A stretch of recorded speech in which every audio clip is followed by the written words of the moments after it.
साहब संदेश से मैं अनिल कौशिक न्यूज अपडेट 7 बजे कार्यक्रम बादरा आसपास में आप सभी दोस्तों का स्वागत है। दोस्तों कार्यक्रम की शुरुआत हमेशा की तरह मुख्य खबर से करेंगे। दोस्तों आज हम बात करेंगे राजस्थान खाद्य सुरक्षा योजना के ऊपर। दोस्तों इसमें किस प्रकार से अपात्र लोगों को भी पात्रता के लिए आवेदन लेकर उनको इसका लाभ दिया जा रहा है। तो दोस्तों इसके ऊपर विस्तार से बात करेंगे। रूस यूक्रेन युद्ध की भी अपडेट की खास हम आपको खबर देंगे। और इसके अलावा दोस्तों बादरा आसपास खबरों सहित क्या खास दिवस है आज 13 अप्रैल को, इसके बारे में बताएंगे। दोस्तों शुरुआत करते हैं। आज 13 अप्रैल को क्या खास विशेष दिवस है। तो दोस्तों आज 13 अप्रैल को अंतर्राष्ट्रीय जाट दिवस मनाया जा रहा है। दोस्तों इसकी शुरुआत जो है 2015 में हुई थी। 2014 में जाट दिवस जो है मनाने की रूपरेखा को तय किया गया और ये 8वां जाट दिवस मनाया जा रहा है। दोस्तों इसके अलावा 1994 को दिल्ली में एस्केप का स्वर्ण जयंती समारोह संपन्न हुआ था और विश्व भर के बच्चों के शोषण से संघर्ष हेतु दोस्तों 112 नोबेल पुरस्कार विजेताओं द्वारा आज के दिन चाइल्ड राइट वर्ल्ड साइड का गठन किया गया था। दोस्तों इस संगठन का गठन किया गया था जिसमें बच्चों की सेफ्टी सुरक्षा को लेकर इसमें चिंताएं व्यक्त की जाती है। तो वो धूमधाम से मनाया जा रहा है। और 2005 में दोस्तों आज के दिन विश्वनाथन आनंद ने चौथी बार विश्व शतरंज का खिताब जीता था। और आज के दिन दोस्तों रूस भारत की कूटनीतिक संबंधों की 75वीं वर्षगांठ है। दोस्तों आज ही के दिन 75 वर्ष पहले आज ही के दिन रूस और भारत के संबंधों की शुरुआत हुई थी। और इसके अलावा नजमा हेपतुल्लाह का 1940 में आज ही के दिन जन्म हुआ था। वो लेखिका भी है और प्रसिद्ध राजनीतिज्ञ भी वो रह चुकी है। तो दोस्तों इसके अलावा जलियांवाला बाग हत्याकांड की स्मृति दिवस के रूप में भी आज का दिन दोस्तों हम याद करते हैं। 1919 में आज ही के दिन जलियांवाला बाग में बहुत बड़ा हत्याकांड नरसंहार हुआ था। दोस्तों 400 लोगों की यहाँ हत्याएं की गई थी अंग्रेजों द्वारा। इसके अलावा खालसा पंथ स्थापना दिवस भी आज के दिन मनाया जाता है। दोस्तों गुरु गोविंद साहब ने खालसा पंथ की स्थापना की थी और बैसाखी पर्व के रूप में आज का दिन मनाया जाता है। इसके अलावा मौसम के भाव, मंडी के भाव और मौसम के मिजाज के बारे में आपको विस्तार से बताएंगे। दोस्तों शुरुआत करते हैं बादरा आसपास खबरों सहित। तो ग्रामीण महिला शिक्षण संस्थान कार्यकारिणी की बैठक कल 14 अप्रैल को दोस्तों संस्थान परिसर में आयोजित की जाएगी। ये सुबह 10:30 बजे कल होने वाली बैठक में दोस्तों अहम फैसले लिए जाने की संभावना है और इसको तत्काल रूप से बुलाया गया है। तो ग्रामीण महिला शिक्षण संस्थान की कार्यकारिणी जो है उसमें संभवतः फेरबदल किए जाने की आशंका है। और इसके अलावा दोस्तों बम्बलवास गांव के स्कूल में लगभग राजकीय उच्च प्राथमिक विद्यालय में 5 पंखे भेंट किए गए हैं और ये पंखे सेवानिवृत्त अध्यापक अम्मीलाल चाहरवाला की पहली पुण्यतिथि के अवसर पर उनकी धर्मपत्नी द्वारा दोस्तों मंगलवार को कल ये 5 पंखे स्कूल में भेंट किए गए और स्कूल स्टाफ द्वारा जो है इस परिवार का स्वागत सत्कार किया गया। दोस्तों अभिनंदन किया गया। श्रीचंद गोदारा, शेर सिंह गोदारा और रामेश्वर शर्मा के अलावा किरण भाटी, सुप्रिया देवी, संतोष देवी और कपिल पुनिया, हनुमान छिप्पा आदि स्टाफ इस अवसर पर उपस्थित रहा। दोस्तों दौसा करौली बॉर्डर पर आज काफ़ी ज़बरदस्त बवाल हुआ राजस्थान में। जिस प्रकार से करौली की हिंसा हुई थी, हिंदू संगठनों की रैली में जो एक प्रकार से हमला किया गया था दोस्तों, उसको लेकर उसकी परिणति आज भाजपा का हल्ला बोल कार्यक्रम था और करीब दौसा करौली से 40 किलोमीटर पहले ही पुलिस द्वारा भाजपा के काफिले को रोक दिया गया और दोस्तों वहाँ हल्का लाठीचार्ज भी हुआ और भाजपा के अनेक शीर्ष नेताओं को जिसमें सतीश पूनिया प्रदेशाध्यक्ष सहित तेजस्वी सूर्य सहित बड़े बड़े नेता थे दोस्तों, उनको बस में भरकर उनकी गिरफ्तारियां की गई। बाद में उनको छोड़ भी दिया गया। तो कुल मिला के दोस्तों आज ये प्रदर्शन हुआ और बीजेपी के नेताओं का, बीजेपी के कार्यकर्ताओं की मांग थी, आह्वान था कि जल्द से जल्द घटना की जो है वो पूर्णनीति ना हो और जो दोषी थे उनके विरुद्ध कार्रवाई तत्काल प्रभाव से की जाए। दोस्तों इसमें राजस्थान पुलिस ने राजस्थान सरकार के आदेश पर दोस्तों गिरफ्तारियां बहुत की है, लेकिन अभी भी मामले में लिपापोती किए जाने की आशंका है और ऐसा आरोप भारतीय जनता पार्टी लगा रही है। इसके अलावा दोस्तों सौवाला के बाबा रामदेव जी मंदिर में श्री राम सामाजिक संस्था के सदस्यों द्वारा संदीप बाशिडा द्वारा, उनके पिता स्वर्गीय भरत सिंह बाशिडा द्वारा दोस्तों एक कुल्लर भेंट किया गया है और स्वर्गीय भरत सिंह बाशिडा के पुत्र संदीप बाशिडा द्वारा दोस्तों ये कुल्लर भेंट इसलिए किया गया है कि मंदिर में पुजारी को और आने वाले जो श्रद्धालु जन है, भक्तजन है दोस्तों, उनको गर्मी का एहसास हो रहा था और गर्मी तेजी के साथ बढ़ चली थी और मंदिर में जो है कूलर की व्यवस्था नहीं थी, तो इसलिए ये कूलर भेंट किया गया। और संस्था प्रधान राकेश भाकर द्वारा दोस्तों अनेक अवसर पर सामाजिक सरोकार इस प्रकार से निभाते रहने का वादा भी किया है और अनेक सरोकार इस तरह निभाए भी जा चुके हैं। तो कुल मिला के सामाजिक सरोकार में अग्रणी सामाजिक संस्था श्री राम सामाजिक संस्था ये भादरा क्षेत्र की अग्रणी संस्था है दोस्तों। इसके अलावा अन्य खबरों की ओर रुख करें तो हम आपको बताएं तो दोस्तों भादरा क्षेत्र दोस्तों आज 13 अप्रैल को श्री हनुमान जन्म महोत्सव की धूम है दोस्तों। गुड़ मंडी स्थित हनुमान मंदिर में दोस्तों 13 से 16 अप्रैल तक 4 दिवसीय श्री हनुमान जन्मोत्सव मनाया जा रहा है दोस्तों। इसमें बड़ी संख्या में हनुमान जी के भगत और कस्बे से दोस्तों बड़ी संख्या में महिला और पुरुष यहाँ उमड़ते और हर साल लगभग ये जन्मोत्सव मनाया जा रहा है और 11वां जन्मोत्सव ये गुड़ मंडी में स्थित हनुमान जी मंदिर में मनाया जा रहा है। और दोस्तों इसमें मैं जल्दी से आपको बताऊं तो आज 13 अप्रैल से इसकी शुरुआत की गई है और आज 13 अप्रैल को दोस्तों प्रिंस गोयल आदमपुर के जो है उनकी तरफ से भजन संध्या का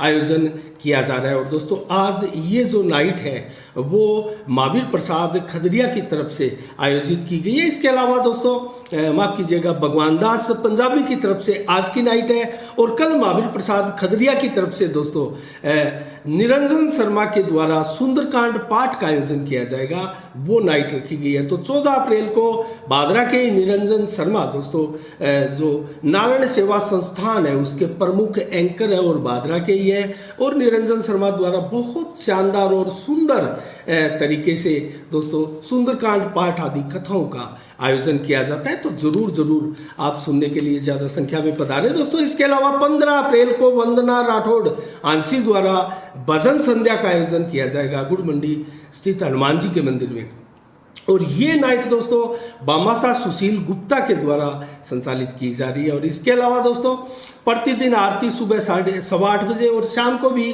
8:15 बजे इसमें होनी है और प्रतिदिन स्वामणी भोग और अखंड ज्योत का कार्यक्रम भी निरंतर चलेगा दोस्तों। इसके अलावा कोविड सहायकों का जयपुर में धरना चल रहा है दोस्तों और 31 मार्च से 28,000 कोविड सहायकों की सेवाएं राजस्थान की अशोक गहलोत सरकार ने समाप्त कर दी दोस्तों। जिस प्रकार से कोविड का चला गया तीसरी लहर जाने के बाद में और कोविड की स्थिति देश में एक प्रकार से माकूल और नियंत्रण में आने के बाद में सरकार द्वारा ये कदम उठाया गया और इसका भारी भरकम विरोध किया जा रहा है कोविड सहायकों द्वारा। और जो कोविड सहायक है दोस्तों उनकी मांग है कि उनको लगातार और परमानेंट किया जाए। तो दोस्तों ये मांग है लगातार। इनमें भादरा के विधायक बलवान पुनिया भी इनकी मांगों का समर्थन करने वहां पहुंचे थे और बजरंग सारण भादरा के युवा नेता भी उनकी मांगों के साथ जयपुर पहुंचे थे। इसके अलावा दोस्तों गांव करणपुरा के लोगों ने पेयजल को लेकर कर्णपुरा के लोगों में हाहाकार मचा है दोस्तों और उपखंड कार्यालय को 2 दिन पहले इसको लेकर ज्ञापन भी दिया था और 5 दिनों से एक बार पेयजल की आपूर्ति की जाती है दोस्तों कर्णपुरा में। आप देख सकते हैं भीषण गर्मी के अंदर जिस प्रकार से सूर्य की तपत जो है वो बढ़ती जा रही है और तपीस के चलते पानी की भारी किल्लत हो गई है दोस्तों। उसी के चलते खारा पानी आ रहा है, उसको भी मीठा पानी और दूसरे दिन सप्लाई की मांग कर्णपुरा के लोगों द्वारा की जा रही है, जिसमें दोस्तों सरपंच हरिराम सही जगदीश डाका और अध्यक्ष भारतीय नागरिक सामुदायिक बल, इसके अलावा कृष्ण गढ़वाल के अलावा दौलत राम सहू, विनोद गोदारा व एडवोकेट विनोद और सतपाल मलिक आदि अनेकों लोगों ने ज्ञापन दिया था। और आज भी उसी प्रकार से दोस्तों व्यथित है कर्णपुरा गांव के लोग और 5 दिन से पेयजल की सप्लाई आपूर्ति वहां हो रही है। इसके अलावा दोस्तों अब जल्दी से आपको रूस दोस्तों रूस यूक्रेन युद्ध का 49वां दिन है और लगभग 50 दिन होने को आए, लेकिन अभी तक युद्ध विराम नहीं हुआ और यूक्रेन के तमाम शहर एक प्रकार से खत्म हो चुके हैं और दोस्तों बर्बाद कर दिए रूस ने। और आज की जो घटना मैं आपको बताऊं तो मारियुपोल में दोस्तों जबरदस्त जंग चल रही है और उस जंग के दौरान रूसी सैनिकों ने 1026 यूक्रेन के सैनिकों को सरेंडर करवाया। तो दोस्तों 1026 यूक्रेनी सैनिकों ने सरेंडर कर दिया और अब दोस्तों सरेंडर होने की बारी आ चुकी है यूक्रेन की, क्योंकि जिस प्रकार से लगातार कमर तोड़ युद्ध में यूक्रेन ने जिद की हुई थी और ठान रखा था रूस के सैनिकों के सामने खड़े थे, वो अब दोस्तों घुटने टेकने लगे हैं और कमर टूट चुकी है एक प्रकार से यूक्रेन की। और आज कीव राजधानी में तीन राष्ट्राध्यक्ष आए हैं और उससे पहले ब्रिटेन के राष्ट्राध्यक्ष भी दोस्तों आए थे, जॉनसन।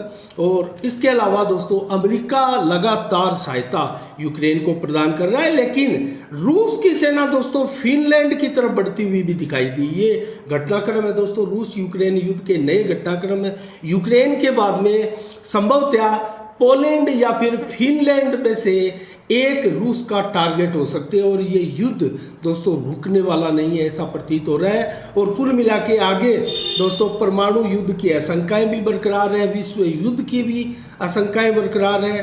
तो इन सारे घटनाक्रमों के बीच दोस्तों रूस अब फतेह करने चला है यूक्रेन को। पूरा यूक्रेन बर्बाद होने के बाद में अब सरेंडर करने लगे हैं यूक्रेन के सैनिक। तो देखते हैं दोस्तों आने वाले समय में किस प्रकार से इस युद्ध की जो है वो आगे इसमें मोड़ आते हैं। और इसके अलावा दोस्तों आम नागरिकों की भी रूसी सेना मदद करती हुई वीडियो बहुत वायरल हो रहे हैं और ये भी दिखाया जा रहा है जिस प्रकार से यूक्रेन व नाटो देशों द्वारा बताया जा रहा है कि रूस के सैनिक यूक्रेन में कत्लेआम मचा रहे हैं और नागरिकों की हत्या कर रहे हैं। दोस्तों ऐसा नहीं है, बहुत से वीडियो ऐसे भी है जहां नागरिकों की मदद कर रही है रूसी सैनिक और नागरिक उनका धन्यवाद ज्ञापित कर रहे हैं। दोस्तों उनको सुरक्षित ठिकानों पर सैनिकों द्वारा रूस के सैनिकों द्वारा पहुंचाया जा रहा है। तो रूस यूक्रेन युद्ध के 49वें दिन की अपडेट में दोस्तों लगभग इतना ही, क्योंकि 26 लाख से कहीं अधिक अब तक पलायन कर चुके हैं यूक्रेन के लोग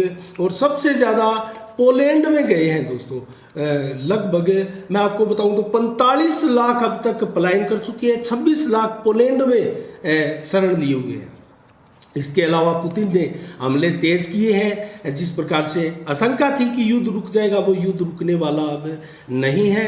और अमेरिका ने भी बार बार चेतावनी दी है, लेकिन खुलकर रूस के सामने कोई नहीं आ रहा है। तो दोस्तों आज की रूस यूक्रेन अपडेट में इतना ही। अब जल्दी से हम आपको बताएं दोस्तों राजस्थान खाद्य सुरक्षा योजना के बारे में। इस योजना में दोस्तों बादरा क्षेत्र में बड़ी संख्या में अपात्र लोग लाभ ले रहे हैं और बड़ी संख्या में आवेदन उनके भरे गए हैं। हम जल्दी से आपको बताते हैं, पात्र और अपात्र की स्थितियां आपके सामने क्लियर करते हैं। दोस्तों पात्र परिवार कौन से हैं उसके बारे में जल्दी मैं आपको बताऊं तो राजस्थान आप खाद्य सुरक्षा योजना का लाभ लेना चाहते हैं तो आप निम्नलिखित इन शर्तों पर आपको जो है वो डिजर्व करना पड़ेगा। बीपीएल राशन कार्ड धारक परिवार जो है वो इसका लाभ ले सकता है और अंत्योदय योजना के तहत आने वाला परिवार भी इसकी सहायता ले सकता है, इसकी सदस्यता ले सकता है। स्टेट बीपीएल परिवार भी इसमें शामिल हो सकता है, इस योजना का लाभ ले सकता है। और अन्नपूर्णा योजना का लाभ लेने वाला भी इस परिवार इसमें लाभ ले सकता है। एकल महिला जो कि बेवा हो विधवा हो दोस्तों, ऐसी महिलाएं भी इसमें शामिल हो सकती है। और निर्माण श्रमिक परिवार जो कि श्रम विभाग में पंजीकृत भी हो वो इसमें भाग ले सकता है और लघु कृषक भी इसमें भाग ले सकता है। मुख्यमंत्री जीवन रक्षा का लाभ लेने वाला परिवार भी इस योजना का लाभ ले सकता है। और सीमांत कृषक भूमिहीन परिवार, सीमांत मतलब 1 हेक्टर अर्थात 4 बीघा से कम भूमि वाला किसान जो है वो इस योजना का लाभ ले सकता है। और दोस्तों सहरिया वर्कर कथोड़ी जन जातीय परिवार जो है वो भी इसका लाभ ले सकता है। और ये सरकार के पैमाने हैं दोस्तों, हम जो आपको बता रहे हैं। और निर्मुक्त बंधुआ मजदूर जो कानूनी एक प्रकार से रिकॉर्ड में दर्ज हो वो भी इसका लाभ ले सकते हैं। और मुख्यमंत्री निराश्रित पूर्णवास परियोजना योजना में आने वाला परिवार भी इसका फ़ायदा ले सकता है। और नरेगा में किसी भी वर्ष 100 दिनों तक मजदूरी करने वाला परिवार भी इसका लाभ ले सकता है। इंदिरा गांधी राष्ट्रीय विधवा पेंशन योजना वाले भी इसमें इसका फायदा ले सकते हैं। और मुख्यमंत्री विशेष योग्य जन पेंशन योजना के सदस्य भी इसमें भाग ले सकते हैं। और मुख्यमंत्री एकल नारी योजना के अंतर्गत आने वाले लाभार्थी भी इसका लाभ ले सकते हैं। तो ये पात्रता है दोस्तों इस योजना की, राजस्थान खाद्य सुरक्षा योजना की। और जो पात्रता नहीं है दोस्तों, जो बहुत बड़ी संख्या में आवेदन कर रहे हैं, सरकार को चाहिए कि उन पर अंकुश लगाया जाए और पात्र लोगों को ही इसमें शामिल किया जाए। किसी की पेंशन 1 लाख से ज़्यादा है तो दोस्तों वो इसका लाभ नहीं ले सकता।